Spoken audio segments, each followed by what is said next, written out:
So I've been a used car dealer that sells cars for under $5,000 for about 14 years now.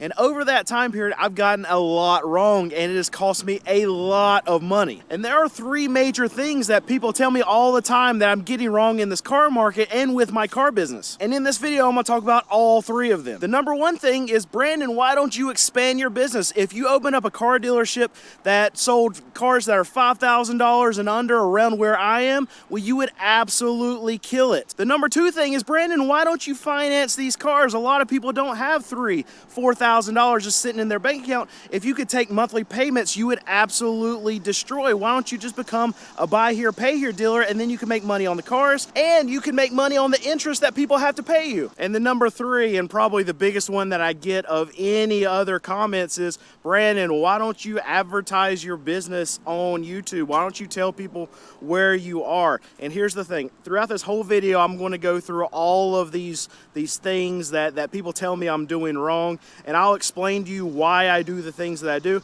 And you want to hold on to the end of this video, because that last reason, the biggest one, the one that I get asked the most, well, I'm going to address that at the end. And the reason that I tell you that I don't advertise my business on YouTube is probably going to surprise you. We could finance what we do, but what we sell, but that's not a business venture I want to get into. We can make tons of money being a buy here, pay here dealership. You think of the dealerships that are on the side of the highway that have $9.95 down. They're making like 25-30% interest on selling these cars. But what they also have to deal with is taking cars away from people. My heart does not allow me to put someone in a position where they can't make a payment, and then I have to go take their car away from them when they have to go to work. They have to get their kids to school, get their kids to the doctor.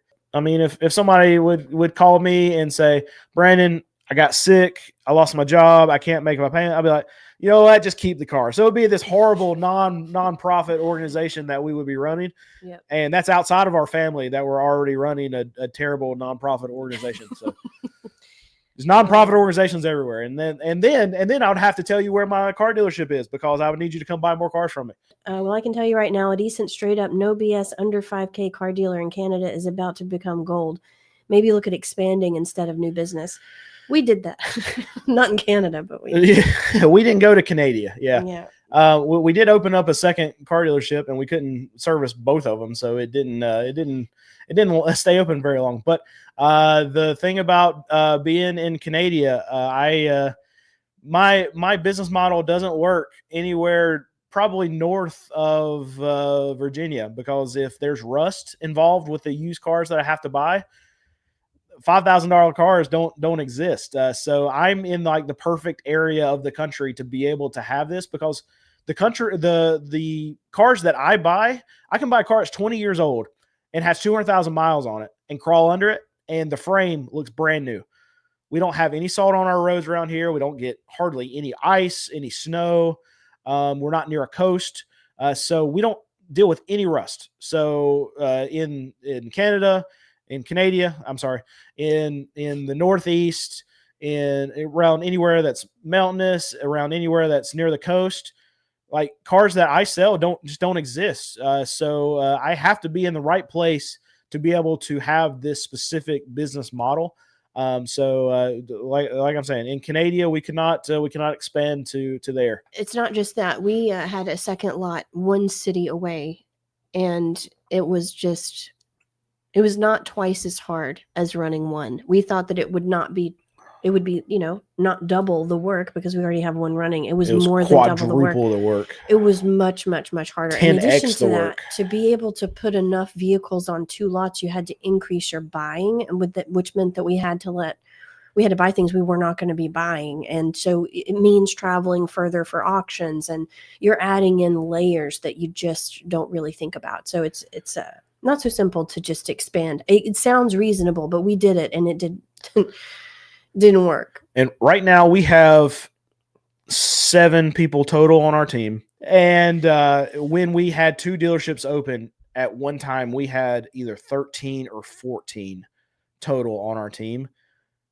That was a disaster. The payroll was insane. I think our expenses for a month running at one point were $65,000. and we were averaging like $1,000 a car then. So for us to make good money, we were having to sell 90 to 100 cars a month. You know how many auctions you have to hit to service a car dealership that sells cars that are under $5,000 and has to sell 100 cars a month? We were going to seven auctions a week, and that was 2 of us that were hitting. And I was at an auction every day. And Matt, a guy who was doing a lot of stuff in our business. I mean, he was a hustler just like me. He was hitting 3 or 4 auctions a week. I was hitting 3 or 4 auctions a week. We never saw each other. We worked at the same business, and he was buying cars from me, and we never saw each other because we were always at 3 hours away from each other at any given time at these auctions. When I tell you I'm tired of the car market, and when we were running business so hard, those were the years that make me know that I don't want to expand, that I don't want to hire more team members, that I'm okay not selling more cars, because we've done it. We did it. And it's so hard. I was working 70 hours a week. It was terrible. I refuse to think about it, but it was so, and we've got a comment from Dan, one of our regular commenters. I think I'm a fan of Dan, actually.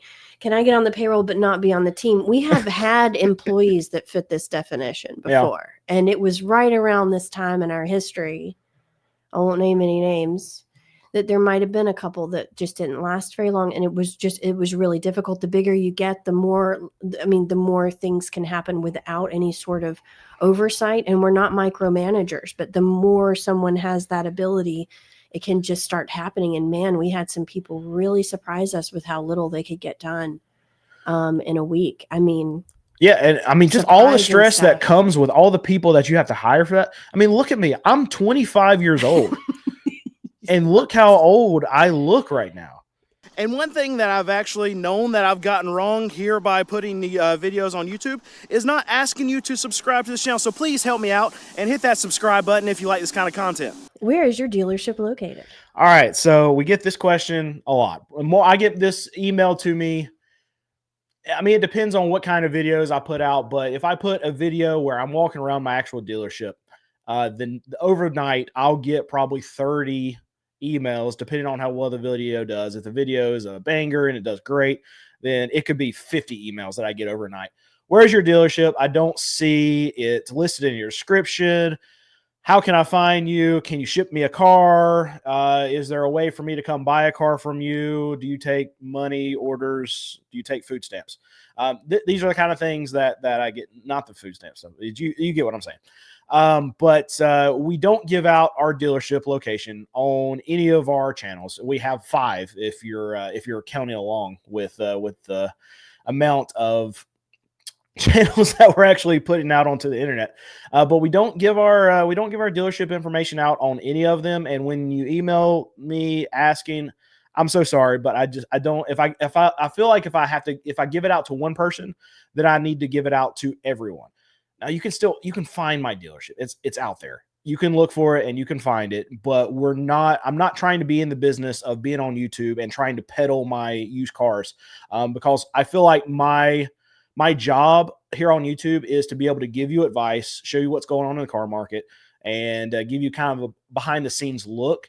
But I feel like if I'm giving you this information to try to help you be a car buyer wherever you are, no matter what part of the country that you're in, if you feel like I'm a used car dealer trying to give you this information, I'm also trying to sell you my cars, you're not going to be able to take that information as honest. So if I'm just trying to give you information on YouTube and just trying to give you a video, just trying to entertain you on YouTube, but I don't have this other motive of trying to sell you my business, trying to sell you my used cars that I'm actually in business to do, selling used cars, then you can take that information and you can take it as real. Now, even if I was giving out my car dealership information and trying to sell you a car on YouTube, I would still have the same approach. But I feel like the ability for you to take that information when when I have other motives going on. I don't feel like you can take that information as fact, as real information.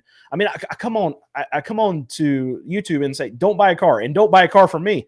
So even adding even more information into that, I don't want to give you my car dealership information because I don't think you should buy a car from me. I don't think you should buy a car from a dealer. I would rather you buy from an individual, do your research, find somebody that's selling a car, so you can actually know the history on the car. When I go buy cars from auction, we don't know the history on these cars. I don't want you to buy a car from me. I don't want you to buy a car from any car dealer. So if I'm giving you that message, but I'm also saying, hey, you can come buy this $3,000 car from me that have for sale, come buy it, then that's two different messages that you're receiving from me at the same time.